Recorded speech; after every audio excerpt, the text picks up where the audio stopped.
Merci pour la louange. Nous avons encore chanté tout à l'heure. Bien-aimés, je vous salue au nom de Jésus. Partout où vous êtes, vous qui nous suivez depuis les réseaux sociaux, nous savons que nous passons des moments difficiles et beaucoup sont restés. Et voilà, nous qui sommes là, nous voulons simplement dire Dieu merci, soyez bénis, soyez vraiment bénis. Vous qui qui êtes là, vous allez recevoir une onction de plus. Et en même temps, ceux qui nous suivent partout, ou à travers le monde, c'est possible. Parce qu'il y a des gens qui nous suivent depuis la RDC, la Côte d'Ivoire, et même en province, ici, les gens qui nous suivent.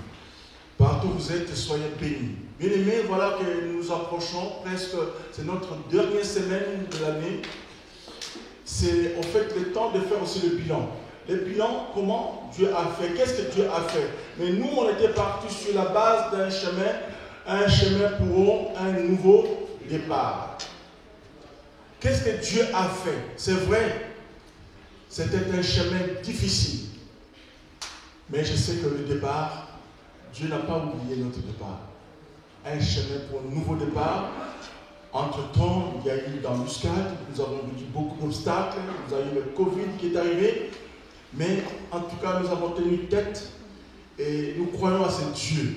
Mais il faut croire. Vous imaginez que parfois, on aime bien écouter ce que les scientifiques disent, mais parfois, ce que la parole de Dieu dit, les gens ne font pas vraiment attention. De la même façon que quand nous prenons le vol, l'avion, et que le pilote nous dise que voilà, nous avons quitté tel lieu, dans peu de temps, nous allons atterrir. Serrez vos ceintures, vous avez le ceinture, pardon, vous voyez que les gens commencent à mettre leur ceinture parce qu'ils croient à ce que le pilote dit. Mais quand Jésus dit que c'est lui qui guérit, quand Jésus dit que c'est sa parole qui guérit, et que nous maintenons notre vie grâce à lui, en tout cas, nous remercions Dieu pour tout ce qu'il a fait, pour tout ce qu'il est en train de faire. Comme l'a dit mon frère, nous ne mourrons pas. Nous allons raconter les œuvres de l'Éternel. Amen. Alors, je vous invite, bien-aimés. Vous savez que nous venons de terminer un temps de jeûne, toute une semaine. Et nous allons clôturer cette prédication, ce thème, ce soir, ce matin, parce que c'est très important ce thème. Que ce thème puisse nous rappeler tout ce que nous avons vécu toute cette semaine. Et je pense que le Saint-Esprit a fait que nous avons vraiment répété ce thème. Alors, je pense qu'au travers ce message d'aujourd'hui, Dieu va nous parler encore. Pour ceux qui n'étaient pas là, vont encore comprendre davantage. Et ceux qui ont suivi, ce sera encore un point de plus. Un plus pour comprendre et recevoir de la parole du Seigneur. Amen. Que le Saint-Esprit nous aide. Alors je vous invite à prendre vos Bibles. Nous allons lire dans le livre de Marc, chapitre 7, versets 24 à 30. J'ai lu au nom de Jésus. Jésus étant parti de là, s'en alla dans les territoires de Tyr et de Sidon. Nous allons lire dans le livre de Marc, chapitre 7, versets 24 à 30. Jésus étant parti de là, s'en alla dans le territoire de Tyr et de Sidon. Il entra dans une maison désirant que personne ne le sût. Mais il ne put rester caché, car une femme dont la fille était possédée d'un esprit impur, entendit parler de lui. Elle vint se jeter à ses pieds. Cette femme était grecque, syrophénicienne d'origine. Elle pria de chasser les démons hors de sa fille. Jésus lui dit: laisse d'abord les enfants se rassasier, car il n'est pas bien de prendre le pain des enfants et de les jeter aux petits chiens. Oui, Seigneur, lui répondit-elle, mais le petit chien sous la table mange les miettes des enfants. Alors il lui dit: à cause de cette parole, va, le démon est sorti de ta fille. Et quand elle rentra dans sa maison, elle trouva l'enfant couché sur le lit, les démons étant sortis. Alléluia. Oh, prions bien. Seigneur de gloire, Seigneur de paix, merci pour cet instant. Merci, parce qu'aujourd'hui, tu vas encore nous apprendre. Saint-Esprit, tu vas réveiller notre peut-être curiosité de savoir qu'est-ce qui se passe. Mais toi qui sais tout, avant même que j'ouvre la bouche, toi tu sais occuper tout de moi. Et je sais que là où je ne saurais pas dire, par ton Esprit Saint, tu m'aideras. Je sais que je suis ton instrument que tu vas utiliser pour que ton peuple, de partout où ton peuple puisse bénéficier de ce message et de ta grâce. Et je dirais que laisse que la paix et ta grâce soient en ce lieu et partout où les gens nous suivent dans le nom de Jésus. Amen. Alors, j'ai une deuxième lecture. Et ça, c'est dans le livre des Éphésiens, chapitre 6, à partir du verset 10. Au reste, fortifiez-vous dans le Seigneur et par sa force toute puissante. Revêtez-vous de toutes les armes de Dieu afin de pouvoir tenir ferme contre le ruse du diable. Car nous n'avons pas à lutter contre la chair et le sang, mais contre les dominations, contre les autorités, contre les princes de ce monde, des ténèbres, contre les esprits méchants dans les lieux célestes. C'est pourquoi prenez toutes les armes de Dieu afin de pouvoir résister dans les mauvais jours et tenir ferme après avoir tout surmonté. Tenez donc ferme, ayez à vos reins la vérité pour ceinture. Revêtez la cuirasse de la justice. Mettez pour chaussure à vos pieds le zèle que donne l'évangile de paix. Prenez par-dessus tout cela le bouclier de la foi, avec lequel vous pourrez éteindre tous les traits enflammés du malin. Prenez aussi le casque. C'est très important. Retenez ce verset 17. Prenez aussi les casques du salut et l'épée de l'esprit, qui est la parole de Dieu. Faites en tout temps, par l'esprit, toutes sortes de prières et de supplications. Veillez à cela avec une entière persévérance et priez pour tous les saints. Alléluia. Alléluia. Bien-aimés, le thème de mon message, même jusqu'aux miettes, j'engage le bon combat de la foi. Est-ce qu'on peut dire amen à ce terme? Même jusqu'aux miettes, j'engage le bon combat de la foi. Bien aimé, en introduction, je voulais tout simplement vous rappeler que ici Jésus, où il se rend dans une ville portuaire de la Méditerranée, le nord du pays, du côté de la Syrophénicienne, ou de la Syrophénicie, le territoire de Tyr et Sidon, c'est-à-dire que c'est le Liban actuel. Alors, c'était dans le but que Jésus voulait s'écarter. Jésus ne voulait pas que les gens le sachent ou les gens le voient, parce que Jésus voulait enseigner ses disciples.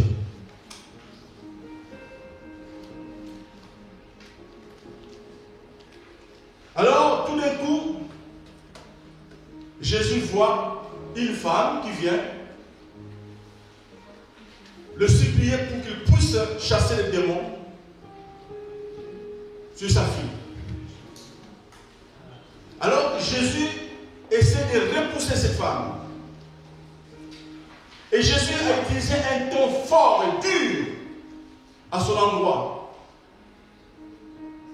au point même que cette femme pouvait partir parce que le fait de lui parler de cette façon, je ne sais pas si de nos jours, quelqu'un pourrait supporter cette manière dont Jésus a utilisé ce langage pour parler à cette femme. Alors, Jésus lui dit ceci: laisse d'abord les enfants se rassasier, car il n'est pas bien de prendre le pain des enfants et de les jeter aux petits chiens. Et la femme dit: oui Seigneur, lui répondit-elle, mais les petits chiens sous la table mangent les miettes des enfants. Alors il lui dit: à cause de cette parole, va, le démon est sorti de ta fille. Et maintenant que la dame arrive chez elle et trouve que le démon est parti, sa fille est guérie totalement. Amen. Alors, bien aimé, il y a une chose qu'il faut retenir, et moi je voudrais, cette lecture m'amène à comprendre, et surtout pour vous qui nous suivez, il faut savoir que dans la vie, il y a certaines attitudes à avoir. Il y a attitude et attitude. Alors, sur ça, je voudrais développer mon premier point, qui sera un point important, c'est-à-dire que quand ton sentiment est mis à rude épreuve, c'est-à-dire que quand ton sentiment est mis à rude épreuve, comment vas-tu te comporter? Alors, il faut souligner qu'ici, cette femme était grecque et non juive. Autrement dit, c'est une cananéenne. Alors que là, les juifs étaient qualifiés comme un élu. C'est les élus de Dieu. À côté de cette femme, qui était cananéenne, était qualifiée comme une païenne. Donc il n'a pas le droit de participer au même repas que les juifs. Pourquoi? Parce que, en plus, là où se trouvait Jésus, dans ce territoire du Liban, était un territoire où il pratiquait cette religion, c'était du paganisme en fait. Les gens qui n'ont pas Dieu, les gens qui ne croient pas en Dieu. Alors, ce peuple, je ne pouvais pas, cette Cananéenne ne pouvait pas s'approcher aux Juifs ou devant un Israélite.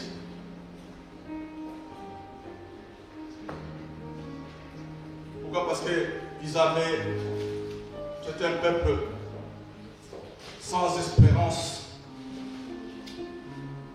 sans Dieu dans le monde.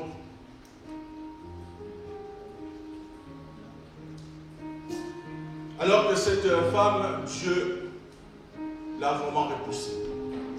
Jésus l'a vraiment repoussée. Jésus a blessé l'amour propre de cette femme.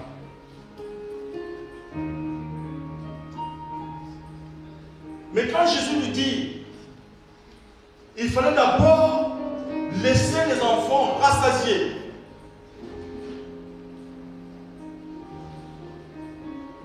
Et qu'il n'était pas bien de prendre le pain des enfants et de les jeter aux petits chiens. Ici, bien aimé, il faut retenir, quand Jésus parle des enfants, laisser les enfants se rassasier, et quand il utilise le mot le petit chien, ça veut dire tout simplement que le mot enfant représente ici les Israélites. C'est-à-dire que Israël. Et les petits chiens représentent tout simplement le païen. Ça veut dire que cette femme, étant païenne, ne pouvait pas être auprès de Jésus. Mais regardez comment Jésus, en train de dire avec dureté, c'est-à-dire que Jésus veut éprouver cette femme. Non seulement que c'est une Cananéenne, mais cette femme, elle a une histoire. Vous savez, quand on parle de Canaan, c'est une histoire qui parle depuis Noé, qui avait les 3 enfants. Il y en a un qui n'a pas pu respecter en fait la nudité de son père quand il a bu, qui est Cam. Et maintenant, une malédiction est arrivée parce qu'on a maudit les descendants du Cam. D'où ces Cananéens ne pouvaient pas être auprès de Jésus, auprès des Juifs. Et maintenant, Jésus veut l'humilier. Mais tout simplement, c'est pour vous faire comprendre qu'ici, Jésus voulait faire comprendre qu'à travers cette histoire,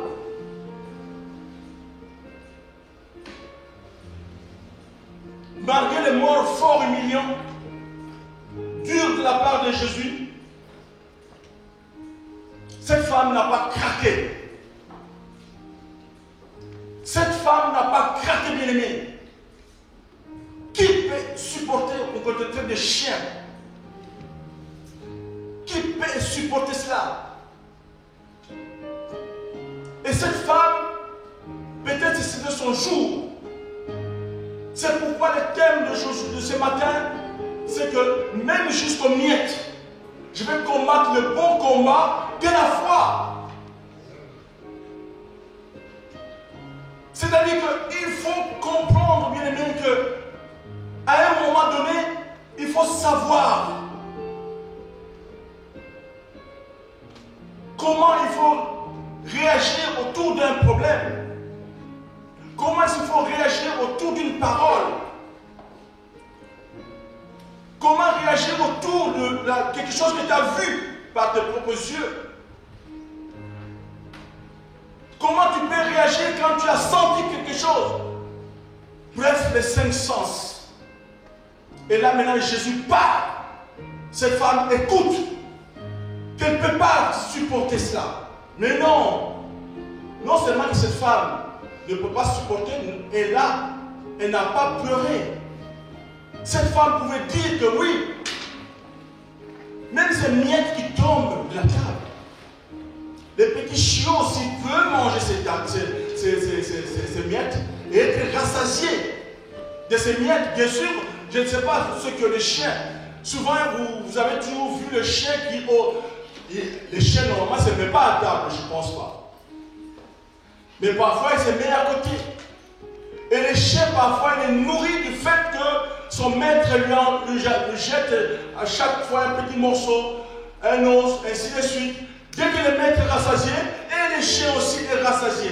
Et c'est cette femme qui veut faire comprendre à Jésus que même ces miettes, les chiens aussi peuvent être rassasiés. Quoi? Jésus qui s'attendait qu'à ce que cette femme se vende ou se mette en colère ou pouvoir lui dire des choses.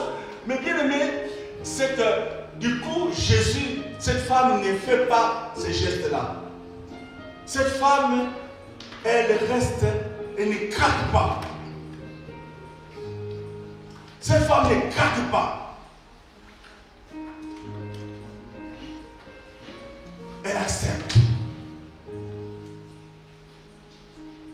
En tant que païenne, elle n'avait aucun droit à lui ou à ces bienfaits de Jésus. Et la femme dit, oui Seigneur, cette femme, bien aimée, accepte le verdict. Mais Jésus l'a éprouvé. Mais cette femme accepte. Elle dit les choses avec douceur, avec humilité, avec persévérance.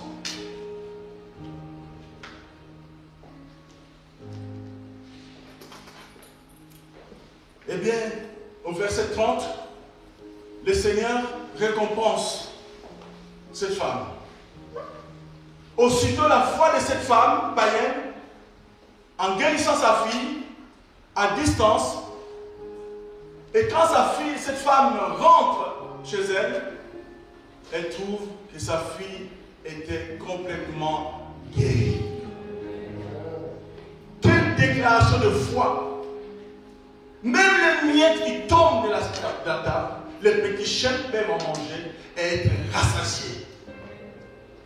Là, bien aimé, il faut combattre le bon combat de la foi. Qu'est-ce que c'est la foi? La foi, la Bible nous dit, la foi est une ferme assurance de choses qu'on espère, en démonstration de choses qu'on n'a pas. Comment cette femme peut avoir cette foi?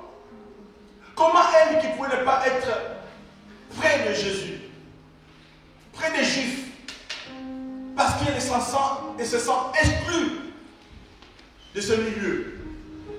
Mais c'est le moment où cette femme va chercher la face de Dieu. C'est ce moment où la femme va sortir du monde cananéen de ce que Dieu. Vous savez, la Bible nous dit, bien aimé, ce n'est pas ce qui rentre dans la bouche qui suit l'homme,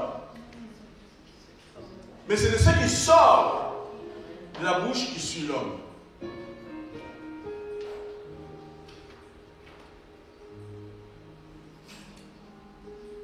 Ce n'est pas des miettes tombant de sa table que le Seigneur nourrit son âme. Bien-aimés, quand nous commettons tout ce qui est les œuvres de la chair, c'est ça qui contamine, qui condamne une personne. Ce n'est pas ce qui rentre qui suit l'homme, mais c'est ce qui sort de la bouche.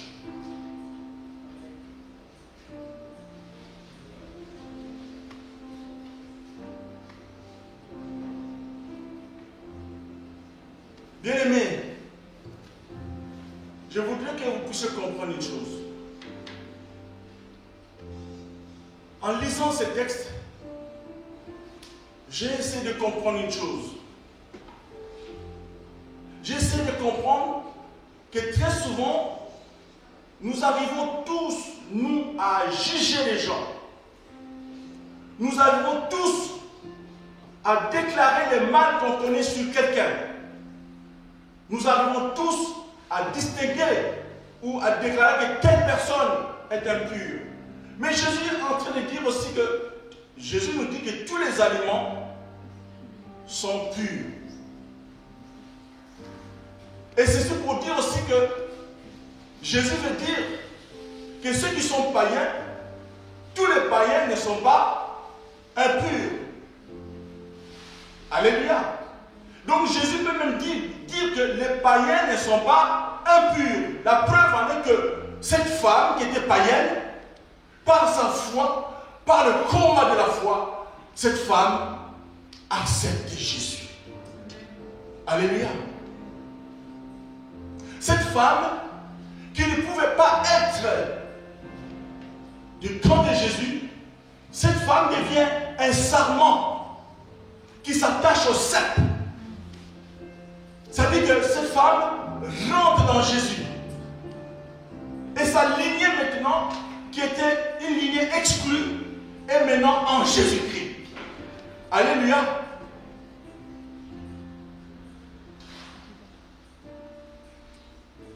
Donc ce n'est pas à nous de juger les gens. Ce n'est pas à nous de juger bien-aimés. Parfois on dit oui, elle, ou lui. Non, bien-aimés. C'est Jésus qui juge. Regardez autour de cette situation le prix que cette dame a gagné. Même quand nous pensons que les choses sont mal, même quand nous pensons que nous n'avons pas la grâce, ou ne pas être entendu par ta prière, n'est pas entendu parce que ta prière n'est pas exaucée, ou vous pensez que vous êtes repoussé, bien-aimés, insistons. Insistons, bien-aimés. Et il faut insister avec quoi? Avec foi. Et en plus, foi intense.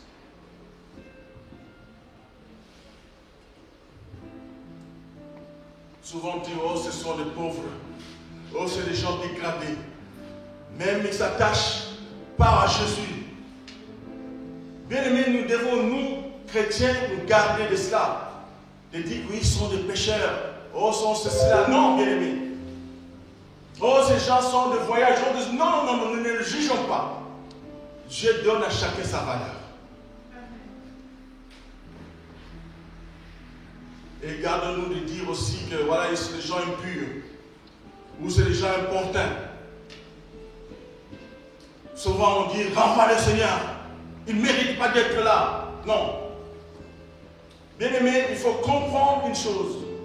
Il y a des moments où quand tu penses que cet homme ou cette personne est au plus bas, mais c'est là où Jésus va élever cette personne. Qu'est-ce qui se passe dans 2 Samuel 2, chapitre 2, verset 8?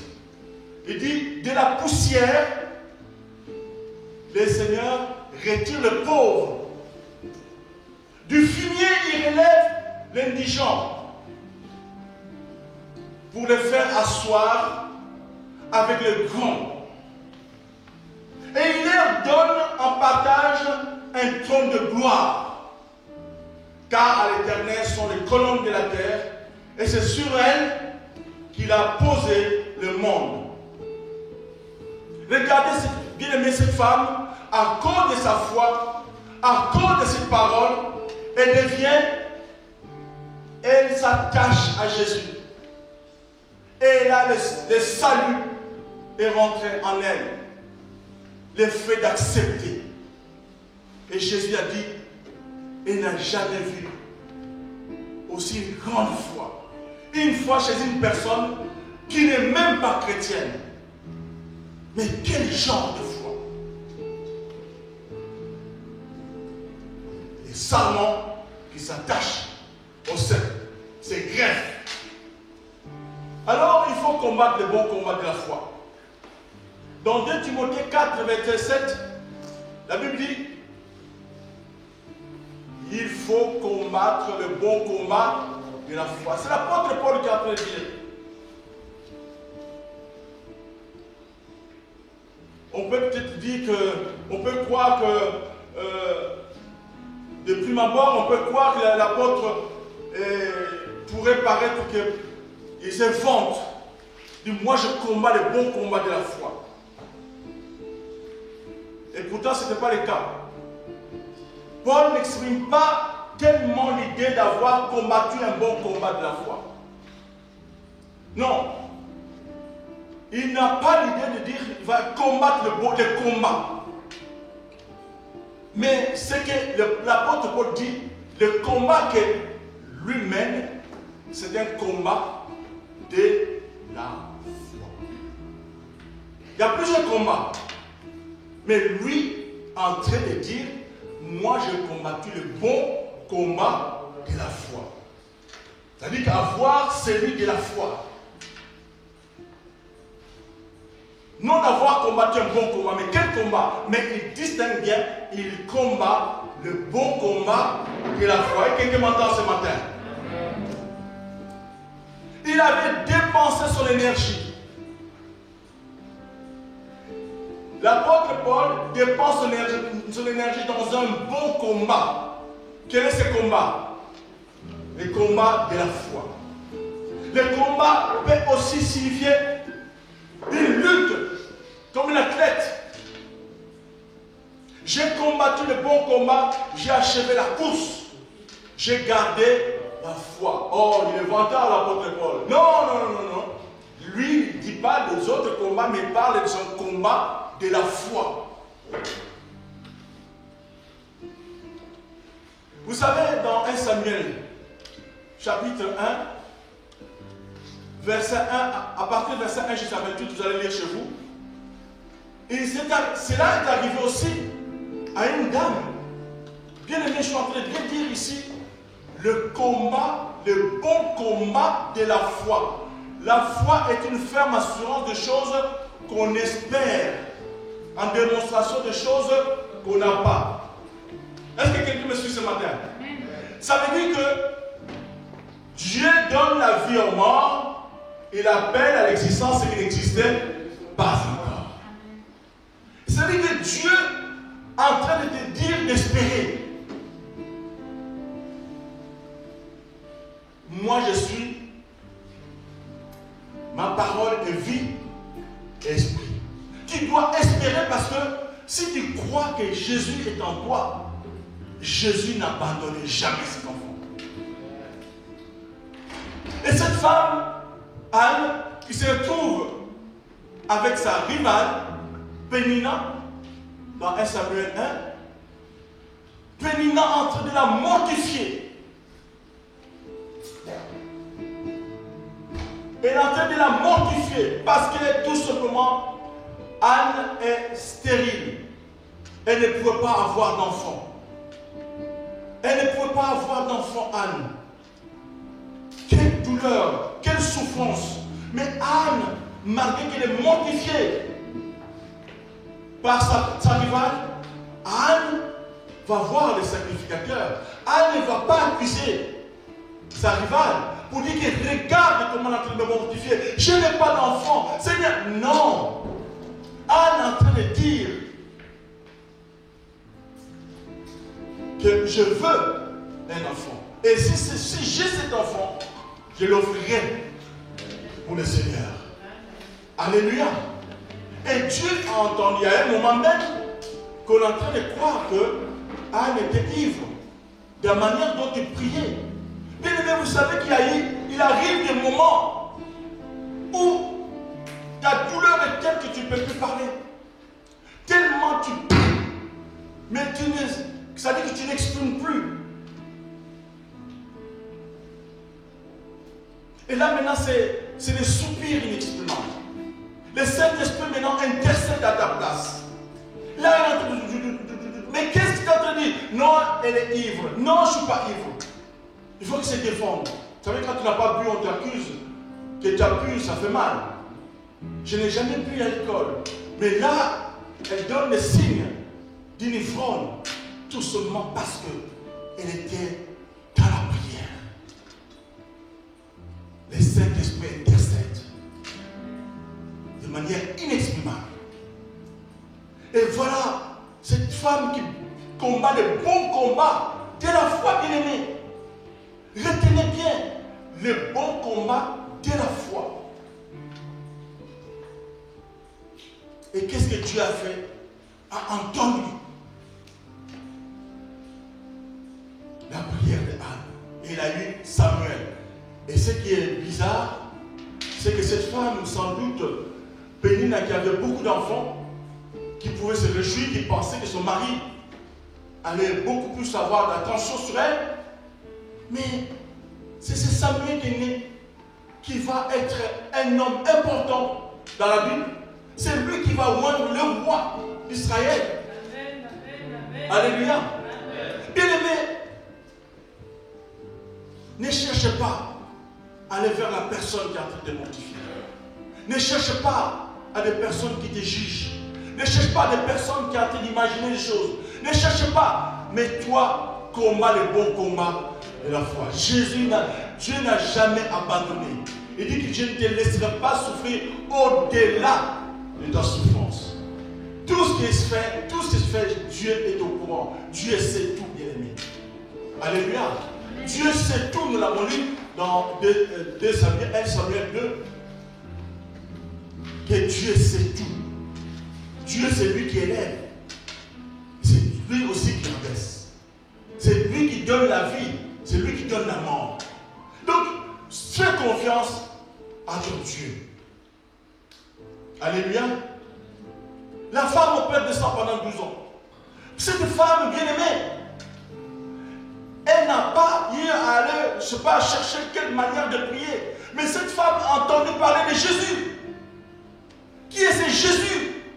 Sans doute il a compris qui est ce Jésus. Sans doute il a entendu les informations sur Jésus. Sans doute il a eu à analyser Jésus. Il s'est dit non, cet homme, cette fois-ci passe. Je ne veux pas manquer l'occasion d'aller au moins parce que je sais, ma maladie, j'ai dépensé autant d'argent. Mais cette fois-ci, Jésus est là. Voilà, cette femme a combattu le bon combat de la foi. Elle n'a pas cherché d'aller ailleurs, mais simplement, elle attend Jésus. Mais cette fois-ci, avant même que Jésus n'arrive, cette femme avait déjà sa guérison. Pourquoi? Parce que la foi est une ferme assurance des choses qu'on espère. En démonstration, elle n'avait pas encore. Mais au moment où elle sait que Jésus est là, elle se dit, si je peux seulement toucher sa tunique, si je peux seulement toucher sa tunique. Et cette femme, dès qu'elle a touché, Jésus a senti une puissance. Quelqu'un m'a touché. Ça peut nous donner la colère au service de sécurité. Mais il y a du monde, comment voulez-vous qu'on sache? Mais la femme était là. Elle a senti, Jésus a dit, ma fille, ta foi t'a sauvée. Alléluia. Ça, c'est le bon combat de la foi. Et les brigands à la croix, bien-aimés. Les brigands, bien-aimés, c'était ce qu'on peut appeler, le président Sarkozy disait, c'est les canailles. Oui, c'est ça, hein? Racaille, pardon. Racaille. Mais c'est ça. C'est un brigand. Qu'est-ce qu'il fait? À la croix, un malfaiteur qui agit, qui comprend que ici je vais seulement parler de lui, de témoigner de lui, où il a entendu parler de Jésus, si ce n'est que le moment où ils sont ensemble, pendant que l'autre s'est en train de mortifier Jésus en disant que oui, tu es fils de Dieu, mais pourquoi tu ne te sauves pas? Mais laisse-lui. Nous, on a fait du mal. Mais lui n'a rien fait. C'est un bandit. Alléluia. C'est un bandit. C'est un canaille. C'est ça, hein? Non, canaille. Le brigand. Non, le mot canaille. C'est ça, j'ai bien cherché. J'aime bien vous mettre aussi dans une difficulté. Alors, brigand veut dire canaille, bandit. Vous avez pris les mots. Vous avez appris les mots ce matin. Voilà. Et donc voilà que Jésus dit à cet homme que oui, c'est l'homme, cet homme qui est en train de dire, mais pense à moi quand tu vas aller au paradis. Jésus lui dit non. Aujourd'hui, bien aimé, comment vous pouvez imaginer cela? Jésus était avec les disciples autour. Pourquoi il n'a pas pris les disciples pour partir avec eux au paradis? Mais il a dit, toi, quelqu'un qui est répandu, c'est-à-dire réputé bandit, brigand, canaille. Et aujourd'hui, tu seras au paradis. Voilà le bon combat de la foi. La foi est arrivée parce qu'elle a reconnu qui est Jésus. Alléluia. Donc, bien aimé,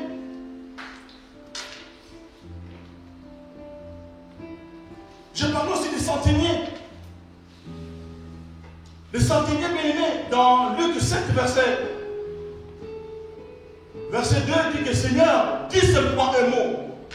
Parce que les centeniers sont serviteurs de malades. Il envoie pour que Jésus puisse guérir. Mais Jésus qui s'approche, il dit non, Seigneur, n'approche pas. Je ne suis pas digne de l'autre chez moi. Dis simplement un mot. Comment voulez-vous? Tu as quelqu'un qui est malade, gravement malade. Et Jésus qui se donne le mal pour venir. Et tu as dit, Seigneur, ne viens pas. Mais parce qu'il connaît qui est Jésus.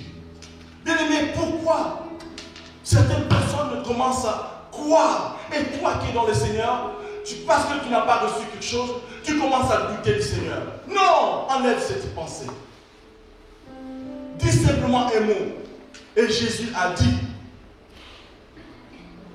les serviteurs du centenier étaient guéris. Alléluia. Donc, bien aimé, je vous ai parlé la dernière fois de cette femme qui, sa fille, la fille étant diaconesse. Vous vous souvenez de cette histoire que je vais raconter? Mais ça fait partie du combat, bon combat de la foi. Parce que cette femme, pendant que dans l'église elle est diaconesse, pendant que ses sœurs à l'église apprennent que sa fille, enfant, est en train de se prostituer, elle est en train de sentir qu'on donne toute la faute à elle. Mais la maman est en Afrique. Regarde, Mais quelle éducation elle a donné sa fille? Mais la fille a bien expliqué à maman que maman, ici en Europe, c'est pas comme tu penses. Mais qu'est-ce que cette maman a fait? Elle n'a pas mortifié ou critiqué ou souffrir. Bien sûr, ça peut faire mal, parce que tu as bien éduqué ton enfant. Ça nous arrive, parents. Tu as bien éduqué tes enfants, mais les enfants prennent une autre direction. Tu diras, mais c'est pas de ma faute, j'ai tout fait, mais cet enfant, c'est une dure à cuire. Difficile, dur à cuire, donc difficile. Mais cette femme n'a simplement laissé tout aux mains du Seigneur. Seigneur, regarde cet enfant. Ma fille, je l'ai bien élevée. Seigneur, je veux que tu changes. Fais quelque chose. Saint-Esprit, agis. Vous savez que la Bible, à distance, Dieu guérit. Parce que ici, le peuple d'Israël, à un moment donné, ils ont crié. Dans leur souffrance, ils ont prié, ils ont crié à Dieu. Qu'est-ce que Dieu a fait? Dieu leur a envoyé la parole de guérison. À la distance. Crois bien, tout simplement, crois que Dieu existe. Et que le Saint-Esprit est capable. Le Saint-Esprit te met une télécommande. Tu fais de loin, tu changes d'échelle. Et de loin, tu pries, les choses changent. Amen. Alléluia. Et cette dame continue à prier pour sa fille. Bien que sa fille est dans une situation difficile pour subvenir à ses besoins, des études, mais la maman, dans l'église, elle ne pouvait rien faire. Bien qu'à côté, ses copines, ses sœurs, en Christ, parlaient, indexaient toujours que voilà, sa fille. Mais comment Dieu a fait? Dieu a entendu les prières de cette femme. Vous savez, quand on vous parle, nous avons appris certaines catégories de prières. Il y a des prières de supplication. À un moment, cette maman en train de faire, ça veut dire que, comme en forme de parlement, forme parlementaire, Seigneur, regarde bien, je te présente ma fille, regarde bien, je l'ai bien élevée, regarde bien, Seigneur, pourquoi tu ne peux pas changer sa vie? Pourquoi tu ne peux pas mettre sur son chemin quelqu'un? Eh bien oui, Dieu a entendu cette prière. Et l'homme qui propose d'épouser cette fille, c'est un homme riche. Pendant qu'il est prostitué.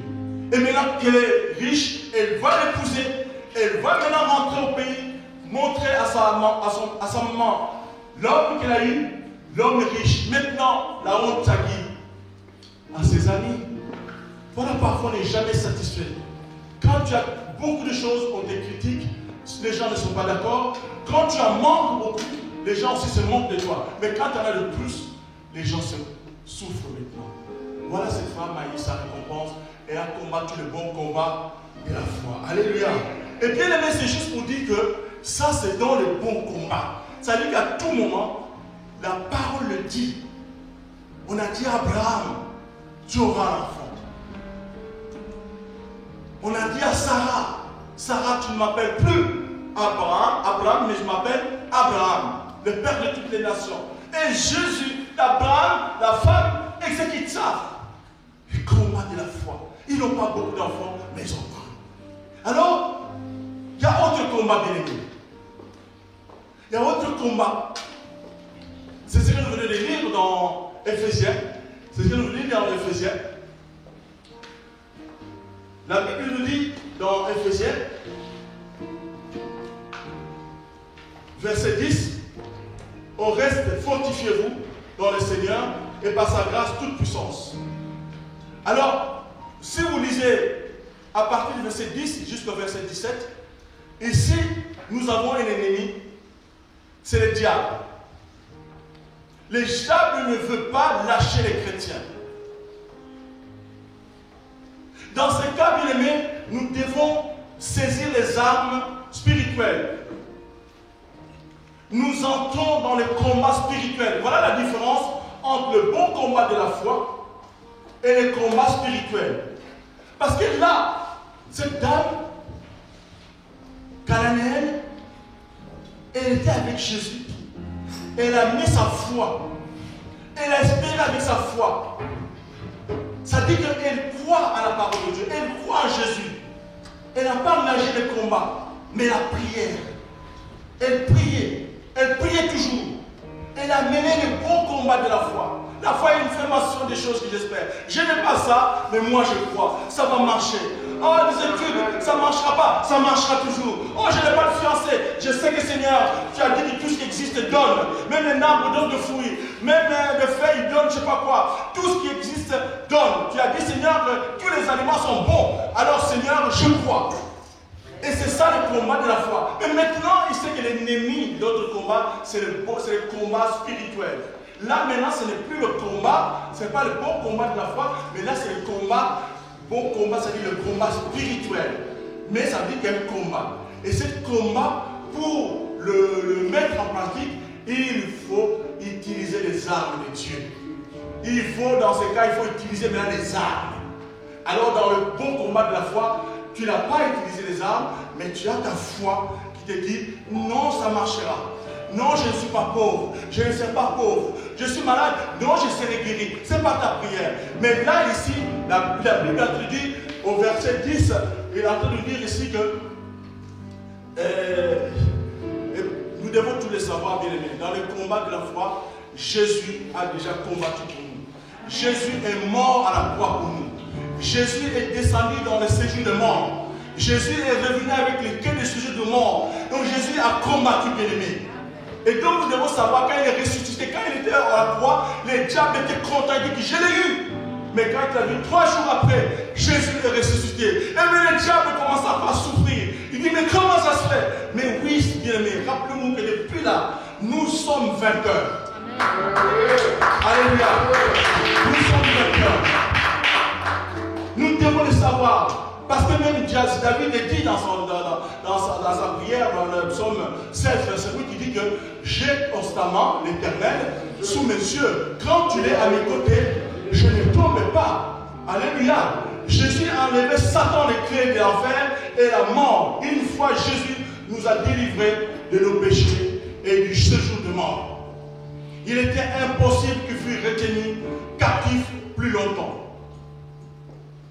Dans Acte 2, verset 24 dit, Dieu l'a ressuscité en le délivrant des liens de la mort parce qu'il n'était pas possible qu'il fût retenu par elle. Bien-aimés, sachez que Jésus à la croix nous a libérés. Et là, il faut penser que l'ennemi bien-aimé, il a un plan. L'ennemi, son plan, c'est de gêner le Fils de Dieu. Le croyant ne doit pas être tranquille. Même si tu dis j'ai la foi, mais tu peux sortir ta propre femme, ou ton propre mari, ou qui encore ton enfant, alors que tu es bien préparé spirituellement. Oui, j'étais en jeûne de prière, mais voilà, l'ennemi peut me passer par l'enfant. Et tu perds ta foi.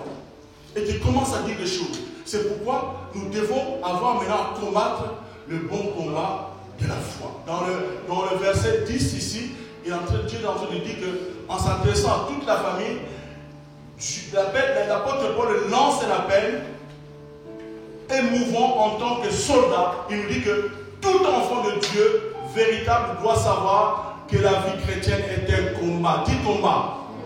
La vie chrétienne est un combat permanent. Alléluia.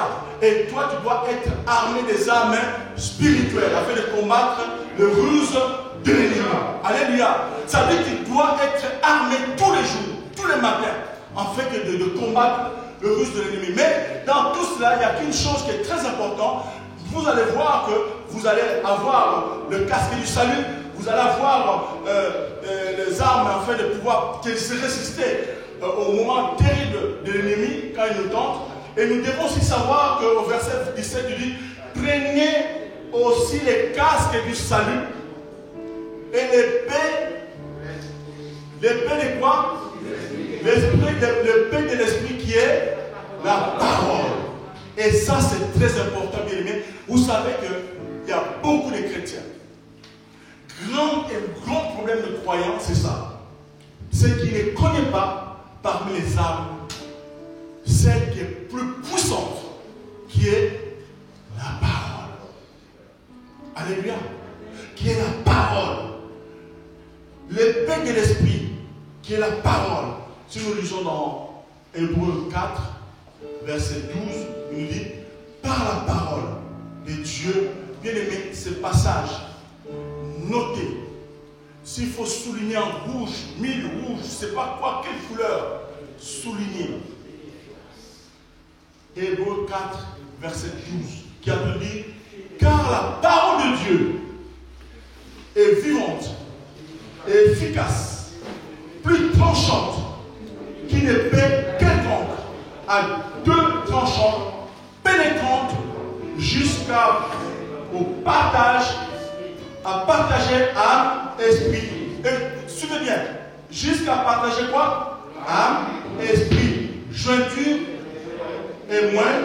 Elle juge les sentiments et les pensées du cœur. C'est fort. Jésus est grand souverain sacrificateur bien-aimé. Ici, l'auteur est en train de nous dire que la parole de Dieu, nous devons l'écouter. Ah bon? Ça veut dire qu'il insiste à ce que nous puissions écouter la parole de Dieu. Mais quand tu écoutes la parole de Dieu, il faut obéir à cette parole. C'est très important. Retenez ces éléments qui sont en train de vous dire et on termine par là. C'est-à-dire que la parole, il faut que tu l'écoutes. Et plus tu l'écoutes, tu dois être obéissant à cette parole. Car la parole de Dieu, la Bible dit, la parole de Dieu est vivante. Qui est vivant dans la Bible? Quand nous disons la vie, c'est qui? N'est-ce pas? On dit que Dieu est vivant. Donc la parole de Dieu est vivante, comme lui-même Dieu.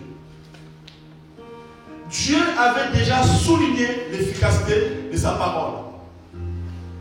Et ne retournez pas. Regarde, il nous dit, la parole de Dieu, et ne retournez pas à moi sans effet, sans savoir exécuter ma volonté et accomplir avec succès. C'est pourquoi je l'ai envoyé. Dans Ésaïe 51, 11. Elle apporte le salut. Notez-le bien. À celui qui croit. Romains 1, verset 16. Et les jugements, donc elle est une épée à double tranchant. Elle apporte le salut à celui qui croit. Et les jugements de celui qui ne croit pas. Quand tu ne crois pas, mais la parole te juge. Alléluia. Et la porte. La parole de Dieu est acérée, elle pénètre au plus profond de la pensée et de la conscience de l'homme. Elle est juge. Elle est juge des sentiments et des pensées du cœur. C'est-à-dire, ces paroles, notez bien, bien aimé, quand on sait que la parole de Dieu est puissante, est vivante, efficace, c'est-à-dire que c'est la parole que tu ne sais pas mettre en pratique, c'est cette parole qui va te juger. Est-ce que quelqu'un a compris ce matin? C'est-à-dire que cette parole, c'est la parole qui nous juge, et non nous qui jugeons la parole. Sachons-le bien, bien aimé. La parole de Dieu est la parole de Christ. Plus encore, Christ est en nous. Christ est en personne. Jean 1, verset 14. Et cette parole qui condamne et sauve, qui juge les pensées et les sentiments du cœur. C'est Christ lui-même. 1 Corinthiens 4, verset 5. La parole de Dieu pénètre jusqu'à la... Regardez bien aimé. La parole de Dieu pénètre jusqu'à la division de l'âme et de l'esprit. De jointure et de moelle. Elle met en lumière les parties le plus intime de notre être. Pourquoi? Parce qu'elle nous montre, quand on parle de l'âme, qu'elle représente l'âme? L'âme, c'est la partie psychologique de l'homme. Nous avons nos pensées, notre conscience, tout ça. Ça vient de l'âme. Mais quand il parle de l'esprit ici, elle nous montre que ce qui est du domaine de la chair, et c'est ce qui est de celui de l'esprit.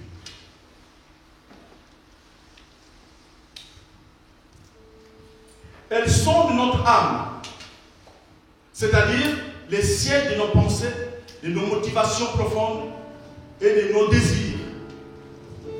Nous avons parfois l'impression d'accomplir la volonté de Dieu. Mais, alors qu'en réalité, ce n'est pas le cas. Nous n'en faisons qu'à notre tête. Mais notre âme suit tout. Notre âme suit tout. Naturellement, les décisions de notre volonté égoïste, c'est ce que notre âme suit. Tandis que notre esprit, qu'est-ce que l'esprit fait? L'esprit obéit à quoi? L'esprit obéit à la volonté de Dieu. Dites Amen. Nous avons souvent du mal à faire la distinction entre les deux. Seule la parole de Dieu est en mesure de diviser ou de faire la distinction entre les deux volontés, l'âme et l'esprit. C'est que l'auteur veut dire que par là, la division de l'âme et de l'esprit. Ça dit que, bien aimé, la parole de Dieu pénètre, brièvement pour terminer, la parole de Dieu pénètre jusqu'à tous les éléments, toutes les parties de notre corps. Alléluia. Alors, pour terminer, quelle est l'attitude que nous devons avoir? Je vais le dire ici.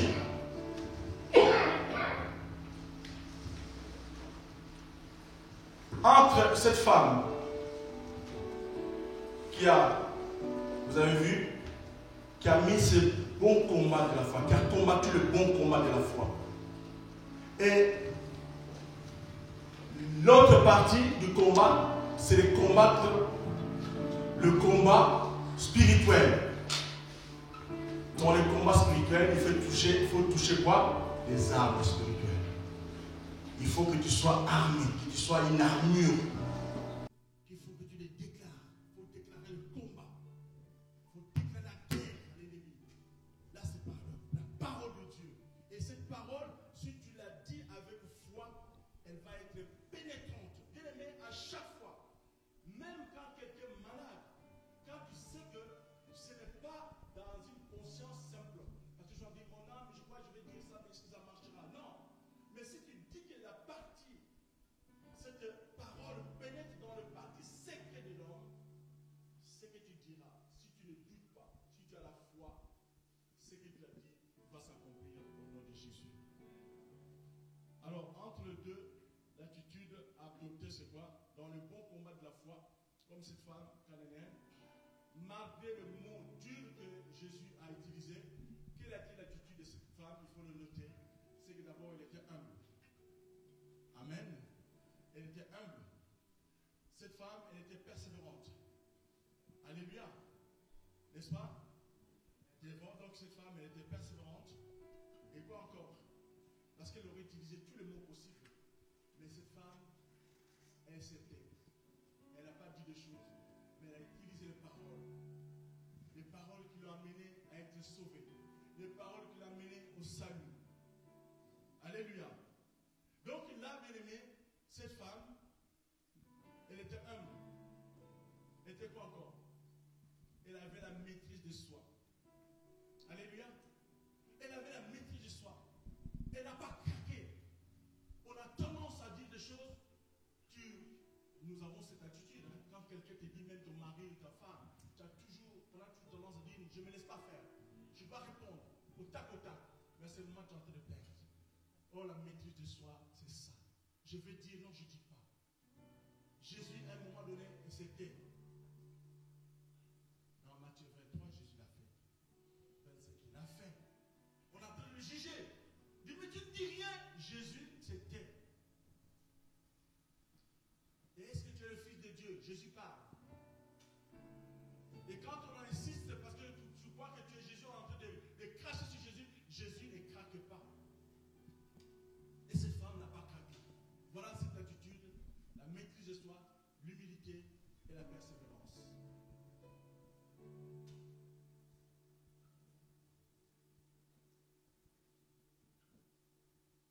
Le bon combat de la foi et le combat spirituel se gagnent par la prière. C'est ma conclusion. Avec la parole de Dieu, car notre parole de foi a une puissance créatrice. Dites Amen. C'est la parole de foi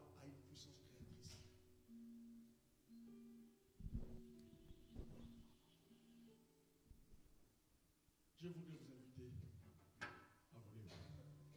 On va chanter.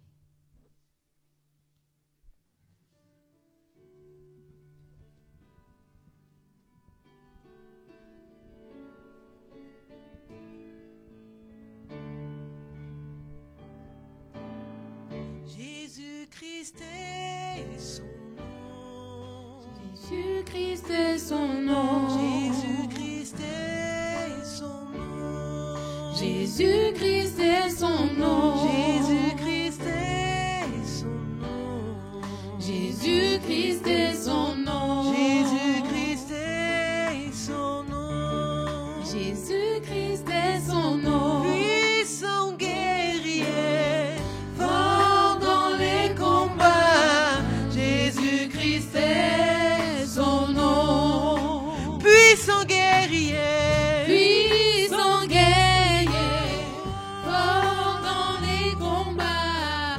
Jésus-Christ est son nom. Adonai est son nom. Adonai est son nom. Adonai est son nom. Adonai est son nom. Adonai est son nom. Adonai est son nom. Adonai est son nom. Adonai est son nom. Puissant guerrier, Puissant guerrier, fort dans les combats. Adonai est son nom. puissant guerrier, Puissant guerrier, fort dans les combats. Adonai est son nom. Shaddai est son nom. El Shaddai est son nom. El Shaddai est son nom. El Shaddai est son nom. El Shaddai est son nom. El Shaddai est son nom. El Shaddai est son nom. El Shaddai est son nom. Puissant guerrier, Puissant guerrier, fort dans les combats. El Shaddai est son nom. nous disons puissant guerrier, Puissant guerrier, fort dans les combats. El Shaddai est son nom. il combattra pour nous, Il combattra pour nous. il combattra pour nous, Il combattra pour nous. il combattra pour nous, Il combattra pour nous. il combattra pour nous, Il combattra pour nous. puissant guerrier, Puissant guerrier, fort dans les combats. Il combattra pour nous. puissant guerrier, Puissant guerrier, fort dans les combats. Il combattra pour nous. oui, puissant guerrier, Puissant guerrier, fort dans les combats. Il combattra pour nous. puissant guerrier, puissant guerrier, Puissant guerrier, fort dans les combats. Il combattra pour nous. combattra pour nous, Il combattra pour moi. il combattra pour moi, Il combattra pour moi. il combattra pour moi, Il combattra pour moi. combattra pour moi, Il combattra pour moi. puissant guerrier, Puissant guerrier, fort dans les combats. Seigneur de gloire, je voudrais bien aimer vous rappeler. Pour moi. Nous allons nous mettre dans la prière. Mais je voudrais tout simplement vous dire, bien aimé, ce matin, il y a une chose qu'il ne faut pas oublier. Dans le combat spirituel, la Bible dit que tu ne combattras pas la chair et le sang. Alléluia. Tu ne combattras pas la chair et le sang. Tu dois combattre le combat spirituel en ayant une prière d'autorité. Alléluia. En combattant, en utilisant les armes du spirituel, en ayant la prière d'autorité, bien-aimé. Le combat spirituel, ce n'est pas parce qu'on est agité, bien-aimé. Le combat est spirituel, bien-aimé. C'est dans la parole quand tu utilises des armes spirituelles. Tu peux faire ce que tu veux. Parfois c'est culturel. On peut chanter, danser, on pense que c'est comme ça. Ça c'est culturel. Je ne condamne pas. Mais ce que je veux que tu saches, que nous ne combattrons pas la chair et le sang. Nous devons combattre les esprits, les dominations des princes de ce monde. C'est des esprits qu'on ne voit pas, qu'on doit combattre avec les armes spirituelles. Utilise les armes, l'épée du salut, bien-aimé. Le casque du salut. Combat les combats spirituels. Utilise les paroles de Dieu. Utilise l'autorité dans ta prière. Et tu verras que l'ennemi fuira loin de toi.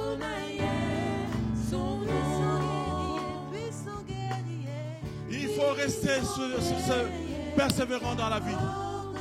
Il faut rester humble dans la vie. La persévérance, bien-aimé, c'est la qualité de celui qui demeure ferme et résolu dans ses décisions et des actions qu'il entreprend. Donc nous devons, bien-aimé, avoir cette attitude de combattre à tout moment le bon combat de la foi. Et c'est ça l'attitude d'un chrétien permanent. Mais dans le combat spirituel, l'ennemi nous attaque à tout moment, bien-aimé. Et Jésus combat pour nous. Mais il a gagné à la croix de Golgotha. Mais nous devons combattre le bon combat et tout le temps aussi utiliser les armes spirituelles quand il faut, parce qu'il ne veut pas nous lâcher. Alors je voudrais que là où vous êtes, les problèmes que tu as, il s'agit aujourd'hui d'utiliser la parole. Je voudrais que tu puisses faire cet exercice de savoir que la parole de Dieu est pénétrante, la parole de Dieu est vivante, la parole de Dieu est puissante, elle est tranchante, comme elle est à double tranchant. Elle pénètre, bien-aimé, dans toutes les parties secrètes du corps. Je veux que vous puissiez, bien-aimé, là où vous êtes, commencer à prier, commencer à dire des choses, commencer à exercer cette foi, que la parole de Dieu est pénétrante, et tu verras que chaque fois que tu es chez toi, tu vas utiliser la parole, mais cette fois-ci avec foi. Cette fois-ci, tu sais que ce que je suis en train de dire, elle est vraie. La parole est vraie. Jésus est vrai. Dieu est vivant. Sa parole ne retourne pas sans exécuter pourquoi elle est sortie. Donc il faut toujours comprendre que quand tu as sorti la parole de Dieu, Dieu l'a dit que ma parole ne retournera pas telle qu'elle est sortie. Donc notre Dieu est un bon conseiller puissant en action. Quand tu es en train d'utiliser la parole de Dieu, il faut voir l'action. Quand tu es en train d'utiliser la parole de Dieu, quand je suis en train de dire qu'au nom de Jésus, je lance l'épée, Dieu sait que comment elle va, mais libère les armes spirituelles afin de lutter contre le ruse de l'ennemi. Élevons nos voix tous en ce moment pour dire que Seigneur, c'est maintenant je veux que je puisse être habillé de cette foi qui me manque. Peut-être que je ne connaissais pas la portée de la puissance de la parole. Mais je veux maintenant comprendre ce soir que la parole a une puissance créatrice. Et ta parole est vivante. Et ta parole est pénétrante. Comme elle est à double tranchant. Bien-aimé, commence à le dire. Commence à exécuter. Commence à prier pour ta famille. Commence à prier même à distance. Dieu va exécuter, bien-aimé. Dieu va le faire, bien-aimé. Crois simplement la parole. Crois seulement à Dieu. Prends la parole d'autorité. Fais la prière d'autorité. Ce n'est pas que tu vas t'agiter, danser. Ça, c'est ton problème. Mais ce que Dieu veut que tu puisses utiliser la parole, c'est la parole puissante que Dieu veut que tu puisses utiliser. Au nom de Jésus. Utilise cette parole puissante. Utilise cette parole d'autorité. Et c'est là, bien-aimé, tu verras que Dieu, sur ton chemin, l'ennemi viendra, ne te trouvera pas. Et il combattra contre toi. Il dit que celui qui demeure sous l'abri du Très-Haut repose à l'ombre du Tout-Puissant. Il est notre casque du salut. Alléluia. Alléluia. Dieu est bon, bien-aimé. Commence à dire des choses tous les jours. Commence à combattre le bon combat de la foi. Et à tout moment, quand une situation est là, commence à parler simplement. Oh Seigneur, tu regardes. Parmi mes enfants, il y a celle-là qui est comme ça. Parmi mes enfants, il y a celui-là qui est turbulent, qui est puissant. Seigneur, touche cet enfant. C'est des paroles de bon combat. Tu commences à libérer. Oh Jésus de Nazareth. Merci Seigneur. Merci Seigneur. Merci Seigneur pour cette parole. Je crois à cette parole. Bien-aimé, combat le bon combat de la foi. Il ne faut pas t'énerver. Il ne faut pas pleurnicher. Il ne faut pas être dans cette attitude où tu risques de manquer. Il faut avoir la maîtrise de soi. Et cette maîtrise va t'amener à la réussite. Parce que dans ton couple, tu n'as pas dit des choses méchantes. Et les maris ne trouvent rien, ni la femme ne trouve rien. Toujours des paroles. Bonne parole dans votre couple. Chaque fois, il faut avoir une maîtrise de soi. À chaque fois que tu veux dire quelque chose, dis-le avec modération. Fais une remarque sage. Calme les choses. La femme soit vertueuse. L'homme aussi montre ton amour. Et non la guerre. Et là, vous allez perdre les choses. Mais combattre les bons combats. Oh Seigneur, ma femme, elle est tellement agressive. Ma femme, commence à le dire en combattant les bons combats. Présente c'est mon Seigneur la situation. Et quand c'est le combat spirituel, l'ennemi quand il viendra, il ne te trouvera pas parce que tu es armé de tes armes spirituelles, les armes spirituelles de Dieu. Et c'est ces armes-là qui va combattre. Et tu dois y diriger, Seigneur. Et au nom de Jésus, tu vas y diriger chaque parole. Parce qu'il est le Dieu, Sabaoth, le Dieu des armées, qui ne perd jamais, son armée ne perd pas. Et là, bien-aimé, commence à croire à cette parole. Commence à exécuter cette parole. Et quand tu es en train de dire à l'ennemi des choses que lui ne sait pas, il va voir que la puissance de ta parole, puisque ta parole est pénétrante, puisque ta parole est vivante, il va agir au nom de Jésus. Alléluia. Alléluia. Alléluia. Utilise l'autorité, bien-aimé. Utilise la parole d'autorité. Alléluia. Amen. Alléluia. Jésus de Nazareth. Je vous dis là où tu es, ma soeur, mon frère. Commence à dire les choses. Et tu ne connaissais pas la valeur de la parole. Le pouvoir de la parole. Ta parole a une puissance créatrice. Chaque fois que tu vas le dire, tu dois savoir que ta parole est pénétrante. Tu dois le savoir, mon frère, ma soeur. Et qu'il va dans des endroits secrets encore. Dans toutes les parties secrètes. Alléluia, Jésus de Nazareth. Oh, alléluia, Jésus. Essaie de comprendre cela.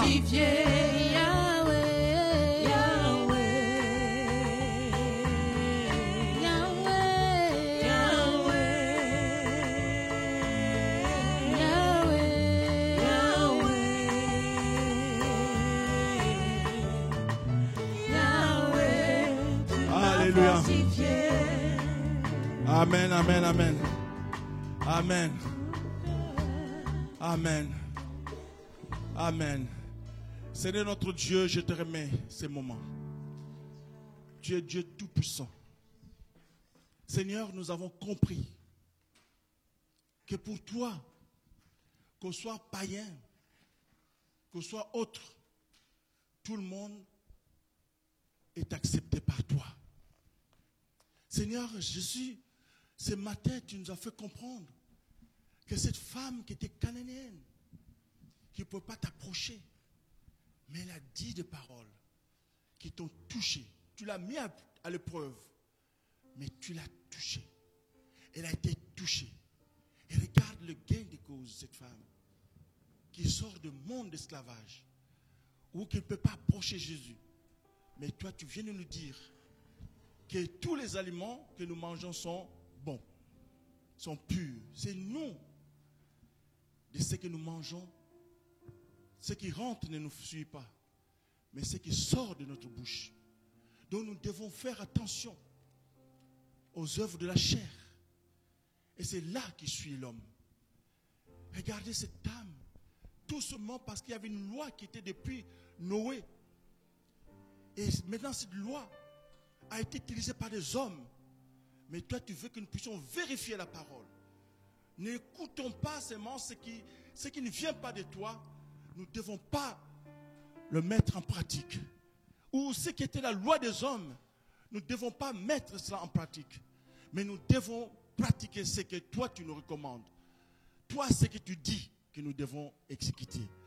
C'est pourquoi aujourd'hui tu as libéré quelqu'un qui est esclave. Toi qui crois, mon frère, ma soeur, que tu es condamné par la famille, ou tu es condamné par la loi des hommes, ou par la loi des familles, ou par la loi de qui que ce soit, ne marche pas, bien-aimé de cela.